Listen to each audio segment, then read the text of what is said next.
இன்றைய சிந்தனை இறைவனில் இன்பம் காணுதல்.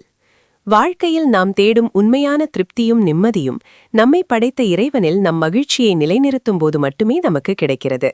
திருவசனம் இவ்வாறாக சொல்கிறது: கர்த்தரிடத்தில் மனமகிழ்ச்சியாயிரு, அவர் உன் இருதயத்தின் வேண்டுதல்களை உனக்கு அருள் செய்வார். கர்த்தரிடத்தில் மனமகிழ்ச்சியாயிருப்பது என்பது அவருடைய சமூகத்திலும் அவருடைய நற்குணங்களிலும் அவருடைய வார்த்தைகளிலும் நம்முடைய மேலான மகிழ்ச்சியை கண்டடைவதாகும். நம்முடைய முதன்மையான விருப்பமாக இறைவன் மாறும்போது அவர் நம்முடைய மற்ற ஆசைகளையும் தனது பரிபூரண சித்தத்திற்கேற்றவாறு மாற்றியமைத்து அவற்றை நிறைவேற்றி தருகிறார். உலக காரியங்களில் தேடும் மகிழ்ச்சி தற்காலிகமானது, ஆனால் இறைவனில் நாம் காணும் மகிழ்ச்சி நிலையானது.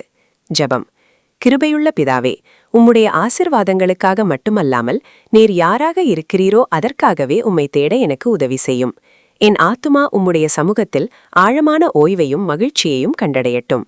என் இருதயத்தின் விருப்பங்களை உம்முடைய நோக்கத்தோடு ஒன்றிணைய செய்து உம்முடைய சமாதானத்தின் வழியில் என்னை வழிநடத்தும். ஆமேன்.